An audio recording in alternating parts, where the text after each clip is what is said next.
Pope ஆண்டவர் திருச்சபையின் தலைவராக இருந்தார். அதே சமயத்தில் ரோம ராஜ்யத்திற்கும் அரசராக பணிபுரிந்தார். ரோமாபுரியின் அரசர் ரோம ராஜ்யத்திற்கு அவர் அரசராக இருந்தார்.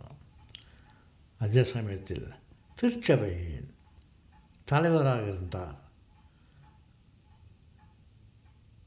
இயேசு கிறிஸ்துநாதருக்கு பிறகு அவர்களுடைய சிஷ்யர்கள் 12 பேர் இருந்தார்கள். அதில் பீட்டர் என்பவர் இருந்தார். இயேசுநாதருடைய பிறகு புனித பீட்டர் அவர்களை திருச்சபையின் தலைவராக அவரை நியமித்திருந்தார்கள். அதற்கு பிறகு படிப்படியாக வந்து கடைசியில் பிரான்சிஸ் என்பவர் பிரான்சிஸ் போப் இருந்தார். அவர் சமீப காலத்தில் 2-3 தினங்களுக்கு முன் அவர் இறந்து போனார். நாம் அவருக்கு மனதார அஞ்சலி செய்வோம். அவர் ரோமாபுரிக்கு அரசராக இருக்கும்போது இந்த பாட்டை பாடுவார்கள். ரோமராஜா பூவனே நமோ நமோ, ரோமராஜா பூவனே நமோ நமோ, திருச்சபையின் தலைவராக செழித்த மாதவா, திருச்சபையின் தலைவராக செழித்த மாதவா, உமை நாடி தேடி நமஸ்கரிக்கின்றோம். ரோமராஜா பூவனே நமோ நமோ, ரோமராஜா பூவனே நமோ நமோ. பாருங்கள், இவர் ரோமாபுரிக்கு அரசராக இருந்தார், திருச்சபைக்கே தலைவராக இருந்தார். அப்படி இருந்தும், பல வசதிகள் இருந்தும், அவர் மிகவும் ஏழ்மையான வாழ்க்கையை அவர் கடைப்பிடித்தார் என்று கேள்விப்படுகிறோம். ஏழைகள் மீது அவருக்கு மிகவும் அக்கறை காட்டினார்.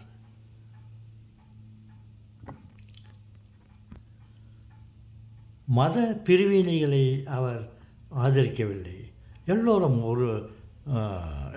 ஒரே மதத்தை சேர்ந்தவர்களைப் போல் அவர் நடந்து கொண்டார். Ill health much of his time in Rome, back and knee issues often left him struggling. In 2021, he needed bowel surgery. A bout of pneumonia had him in hospital again in 2023. Despite resignation rumours, he vowed to carry on as Pope as long as he could, until he could fight on no more. Pope Francis taken to hospital with bronchitis in early February before the Vatican revealed he had pneumonia once again. His final week spent appointing sympathisers to key posts. Many of the cardinals chosen by him will now form the electors for his successor, hoping to ensure his legacy of progressive tinted papacy continues. Brett McLeod, 9 News. Okay, so we are covering the death of Pope Francis, who has died at the age of 88. This news coming to us just in the final seconds before we came on air tonight with your 6 o'clock news. That is a live shot of the Vatican, St Peter's Square, as the news will now be filtering out across Rome and indeed the world. And what you will see over the coming days is that square fill up with pilgrims from around Europe and indeed further afield as they come to pay tribute to Pope Francis, who has died at the age of 88. Of course, the death of a pontiff triggers a huge transition for the Catholic Church. After Pope Francis's farewell, the new head of the Church needs to be appointed in what is truly a deeply symbolic process. The People's Pope has passed, and Catholics around the world are mourning him.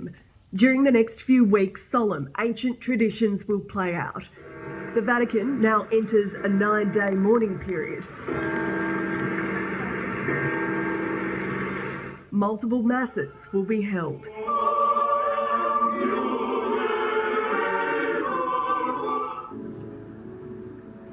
Pope Francis's body will be blessed. He will lie in state in St. Peter's Basilica, where the public can pay their respects. Known for his no-fuss approach, in 2024, the Pope approved a stripped-down funeral for himself. Normally, a Pope's body would be displayed on a raised platform, but Francis instead said he wishes to lie in an open wooden coffin without too much pomp and pageantry. He doesn't want to lose that humbleness, and the attitude that he made him who he is. The Pope must be buried between the 4th and 6th day after death. Foreign dignitaries and world leaders will flock to Italy for the funeral, along with thousands of devastated Catholics.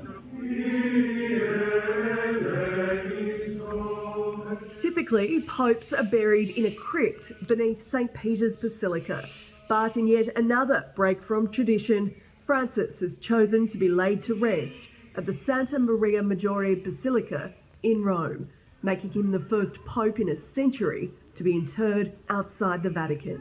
Close to Madonna, where he goes, Holy Mary, where he goes very often, he goes to pray. The period between popes is known as the Interregnum. The College of Cardinals oversees the Church's administration, but no significant decisions are made. The process to choose the next person to lead the Catholic Church is known as the conclave and begins 15 to 20 days after the Pope's passing.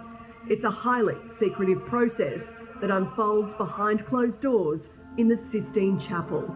This famous phrase is spoken extra omnes, Latin for all out.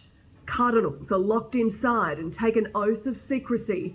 Only those under the age of 80 are eligible to cast ballots, which will include Australian-based Mykola Baichok, named a cardinal in December 2024, the youngest at the age of just 44. The successful candidate must receive the required 2/3 majority of the vote. The conclave that elected Pope Francis in 2013 took around 24 hours, but others have taken far longer. One in the 13th century took nearly 3 years. There is, however, probably quite a lot of pressure on the cardinals, or the cardinals will feel that pressure to conclude the election fairly quickly, because in an age of 24-hour news cycles, we don't want to be waiting 2, 3, 4 weeks. Once ballots are counted, they are burned in a stove. A second stove burns a chemical which sends a smoke signal through a chimney as the eyes of the world await news. Black smoke means there is no decision. White smoke symbolises the election of a new pope and a new era for the Catholic Church. Jessica Mawar, 9 News.